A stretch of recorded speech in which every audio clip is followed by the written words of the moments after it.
Olá, pessoal, estamos de volta ao nosso segundo bloco da primeira aula de Direito Processual Civil aqui no Trino OAB Intensivo.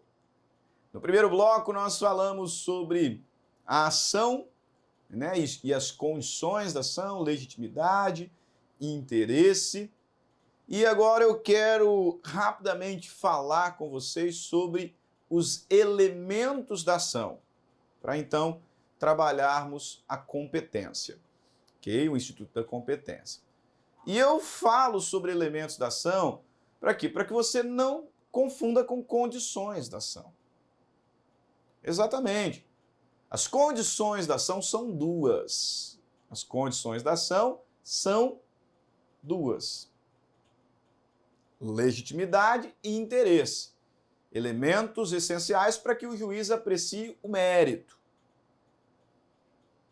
Os elementos da ação são elementos caracterizadores e distintivos. A gente fala em elementos da ação para quê? Para que não exista duas ações iguais. Então, eles são elementos identificadores, são elementos distintivos. E três são os elementos da ação: partes, pedido e causa de pedir.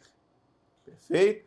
Partes, pedido e causa de pedir. Esses são os três elementos da ação, os elementos caracterizadores da ação. Por meio desses elementos, a gente consegue evitar, como eu disse, a identidade, a simultaneidade de ações idênticas. E assim a gente consegue evitar alguns fenômenos, dentre os quais eu destaco aqui a litispendência, a coisa julgada e a perempção. O que é litispendência? O que é litispendência? A litispendência, ela se caracteriza quando eu tenho duas ações em curso idênticas. Ou seja, duas ações com as mesmas partes, o mesmo pedido e a mesma causa de pedir. Já a coisa julgada acontece quando, depois do trânsito em julgado de uma decisão em determinada ação, uma outra ação idêntica é proposta.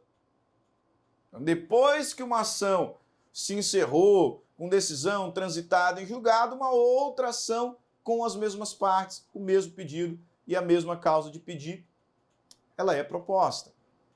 Aí nessa hipótese nós vamos ter, então, coisa julgada. Artigo 485, inciso 5. E, por fim, nós temos aqui a perempção. A perempção acontece quando, por 3 vezes seguidas, uma ação foi proposta com as mesmas partes, o mesmo pedido, a mesma causa de pedir. E, por 3 vezes, o autor deu causa à extinção sem resolução do mérito. Primeiro, por que ele pôde repropor tantas vezes, professor? Porque não teve resolução do mérito. Então ele ajuizou uma ação, deu causa à extinção sem resolução do mérito. Pode propor a mesma. Mesmas partes, mesmo pedido, mesma causa de pedir. Fez, deu causa por desistência à extinção do feito sem resolução do mérito, por inércia. Fez de novo, deu causa à extinção sem resolução do mérito. Ok, ele não poderá uma quarta vez. Ele não poderá tentar uma quarta vez. Então a perempção é uma espécie de uma sanção para aquele que por 3 vezes deu causa à extinção do feito sem resolução do mérito, para que ele não continue a movimentar o judiciário de forma indevida. Então ele não vai tentar uma quarta vez. E se tentar, a gente já vai extinguir de imediato. A perempção também está prevista lá no artigo 486, parágrafo 3º. Parágrafo 3º. Veja aqui como está no seu Código Civil. Incumbe ao réu antes de discutir o mérito. Aqui nós estamos falando sobre preliminares de contestação. Nós temos várias. Dentre as várias preliminares de contestação, o legislador identifica: incumbe ao réu, antes de discutir o mérito, alegar perempção, litispendência, coisa julgada. O artigo 337, ele explica para nós o que é litispendência e coisa julgada. Vejamos. Verifica-se a litispendência ou a coisa julgada quando se reproduz ação anteriormente ajuizada. Parágrafo 2º. Uma ação é idêntica à outra quando possui as mesmas partes, a mesma causa de pedir e o mesmo pedido. Parágrafo 3º. Há litispendência quando se repete a ação que está em curso. Em curso. E parágrafo 4º. Há coisa julgada quando se repete a ação que já foi decidida por decisão transitada em julgado. Então aqui o legislador foi extremamente didático, porque ele primeiro explicou, né, que litispendência e coisa julgada têm um ponto comum quando uma mesma ação idêntica é proposta. Aí ele fala o que é uma ação, o que são ações idênticas. São aquelas que têm as mesmas partes, mesmo pedido e mesma causa de pedir. Aí distingue litispendência e coisa julgada. Litispendência quando eu tenho duas em curso simultaneamente, e coisa julgada quando, depois de uma decisão transitada em julgado, uma ação idêntica é proposta aquela que foi encerrada. Perfeito? Ah, professor, mas e a perempção? O código não explica? Explica também. O artigo 485, ele diz aqui, ó, que o juiz não resolverá o mérito quando reconhecer a existência de perempção, litispendência e coisa julgada. E aí o 486, no parágrafo 3º, vai nos informar: se o autor der causa por 3 vezes a sentença fundada em abandono da causa, não poderá propor nova ação contra o réu, com o mesmo objeto, ficando-lhe ressalvada, entretanto, a possibilidade de alegar em defesa do seu direito. Então, se o autor 3 vezes der causa à extinção por abandono, ele não pode repropor, né, uma quarta vez. Aí nós teremos a configuração da perempção.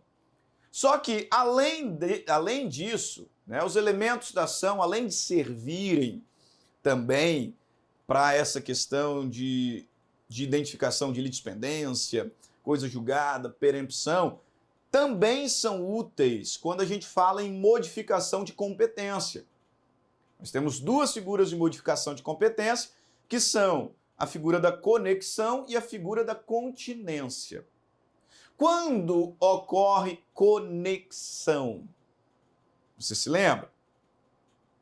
Quando acontece conexão?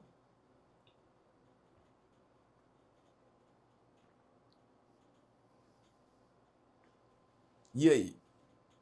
Conexão, senhores, acontece quando nós temos mesma causa de pedir ou mesmo pedido. Ou, olha o texto da lei. Artigo 55. Reputam-se conexas 2 ou mais ações quando lhes for comum o pedido ou a causa de pedir. Então, para a configuração da conexão, eu não preciso ter identidade de todos ou de 2, cumulativamente dos elementos. Não. Se eu tiver identidade de pedido, ou seja, são 2 ações com partes distintas pedindo a mesma coisa, aí eu posso reunir os processos por serem eles conexos. Ou quando idênticas forem as causas de pedir. Talvez os pedidos sejam diferentes, mas a causa de pedir é a mesma. O João, em alta velocidade, bateu no meu carro e eu acabei batendo em você. Então o João me causou dano, o João causou dano a você. E ele se recusou, machão, se recusou a indenizar qualquer um de nós 2. Aí eu ajuizei uma ação indenizatória. E você também ajuizou uma ação indenizatória contra o João. Ações autônomas. Por uma questão de economia processual e desafogo do judiciário, observe que a causa de pedir é a mesma. Essas ações são conexas.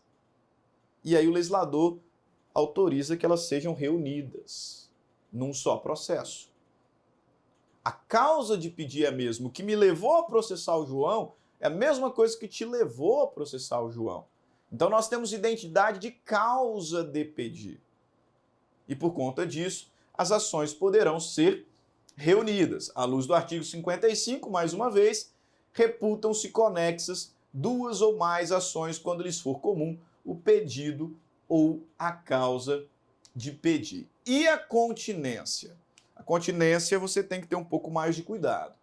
Presta bastante atenção aqui no que eu vou falar para vocês. A continência,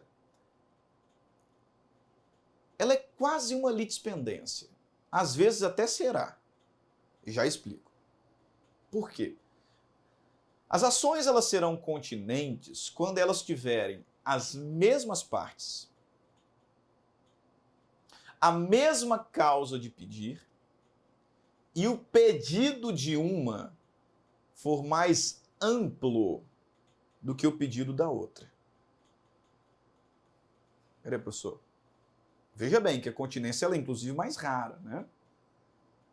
O legislador nos diz no artigo 56, dá-se a continência entre duas ou mais ações, quando houver identidade quanto às partes são as mesmas, e a causa de pedir. Então aqui não é ou.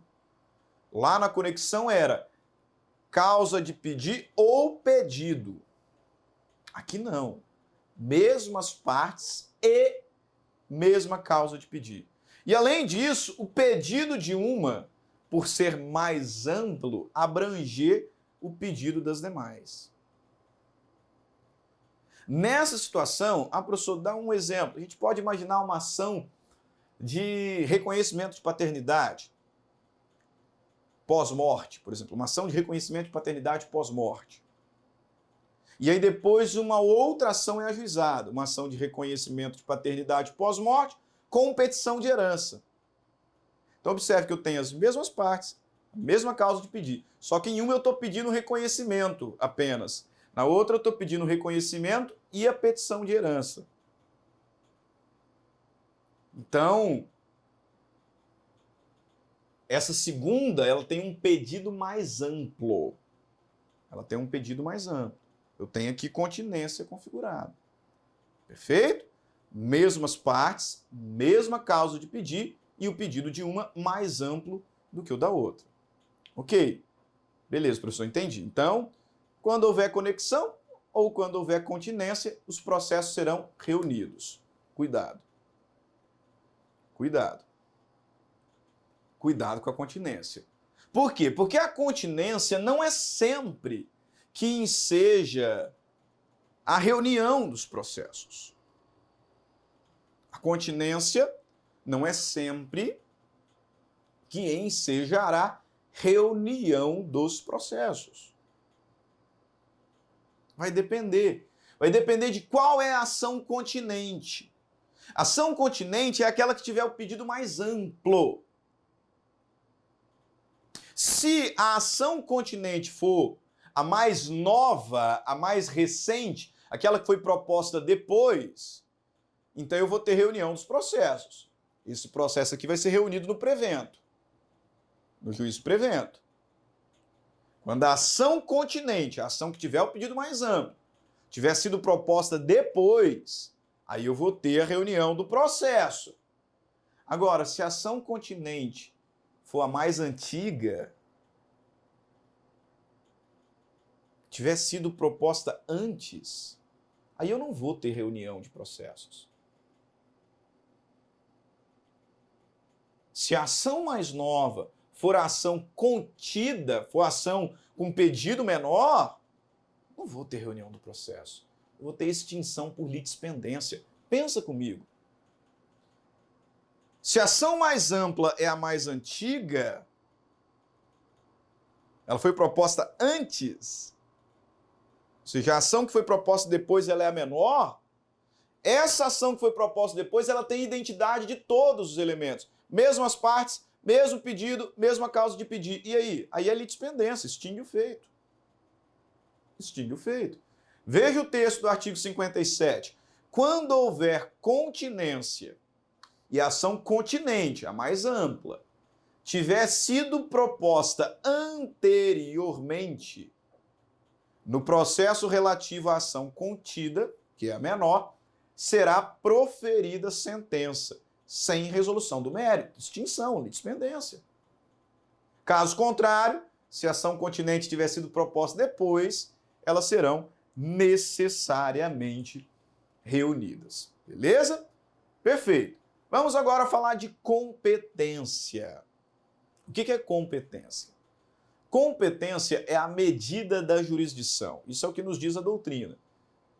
A jurisdição ela é una, ela é indivisível, ela é exercida pelos juízes e tribunais em todo o território nacional. Em todo o território nacional. Mas as regras de competência fixam os limites de atuação de cada órgão jurisdicional, de cada agente investido de jurisdição. Ocorre que quando a gente fala em jurisdição, ou melhor, quando a gente fala em competência, primeiro ponto que nos vem à mente é competência internacional, que no novo CPC ganha um outro nome, limites da jurisdição nacional. Ou seja, o que o Poder Judiciário brasileiro pode julgar, o que o Poder Judiciário brasileiro não pode julgar. Quais são os limites da jurisdição nacional? O que o Poder Judiciário brasileiro não pode julgar, o que ele pode julgar e o que só ele pode julgar. O Código de Processo Civil nos apresenta a partir do artigo 21, ao falar sobre os limites da jurisdição nacional. E aqui eu quero começar pela análise da competência internacional concorrente, que são aquelas situações que tanto o Poder Judiciário brasileiro pode julgar como o Poder Judiciário estrangeiro. São causas de competência concorrente.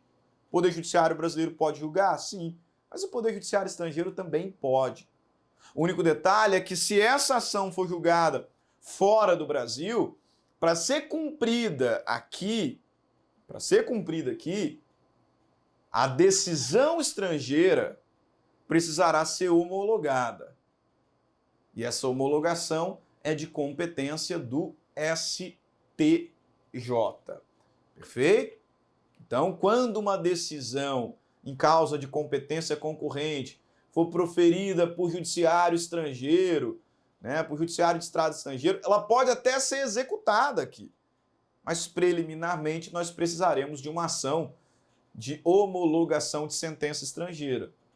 Essa ação é de competência do STJ, não é do STF, do STJ. E quem executa é a primeira instância da Justiça Federal. Serão os juízes federais. Perfeito? Isso está no Código Civil, no Código de Processo Civil e também na Constituição. Veja, Constituição, artigo 105. Compete ao Superior Tribunal de Justiça homologação de sentença estrangeira. Artigo 109. Aos juízes federais compete a execução da sentença estrangeira após a homologação. Então, cuidado. Artigo 965 do CPC, o cumprimento de decisão estrangeira far-se-á perante o juiz federal competente a requerimento da parte. Tá? Quem homologa é o STJ. Quem executa é a Justiça Federal. Quais são as causas de competência concorrente? As causas de competência concorrente estão no artigo 21, antigo artigo 88, do CPC antigo.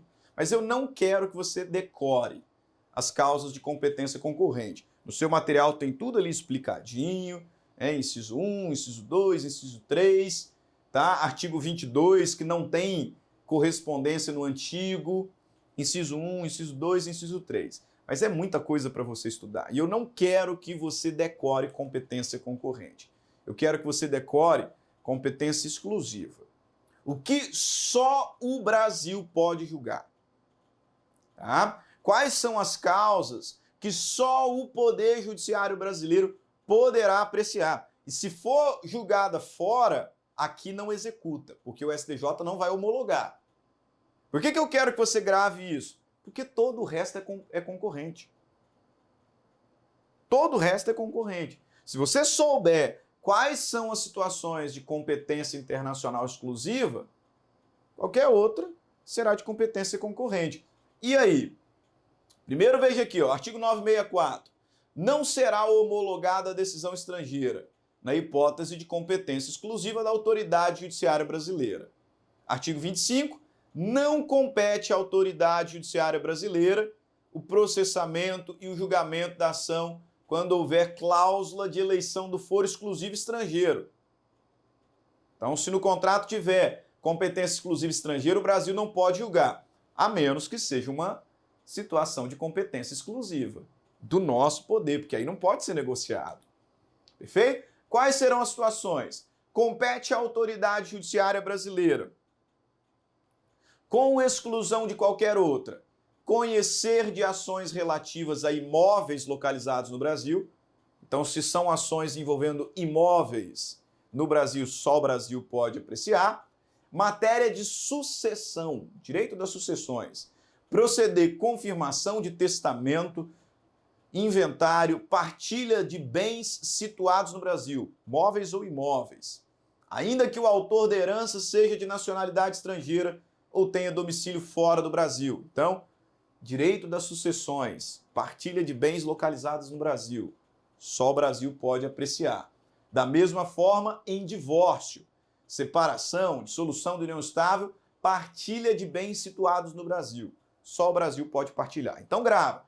Imóveis, sucessão, bens localizados no Brasil, divórcio, separação, dissolução de união estável, partilha de bens localizados no Brasil. Competência exclusiva brasileira.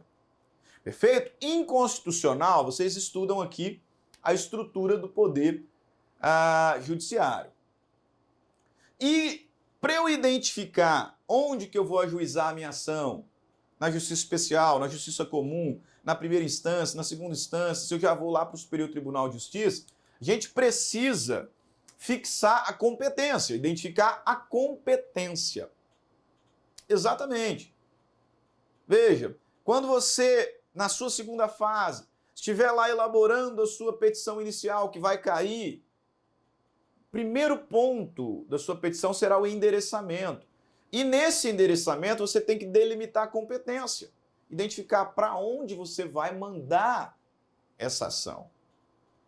Para onde você vai mandar? Dentro daquele quadrinho da estrutura do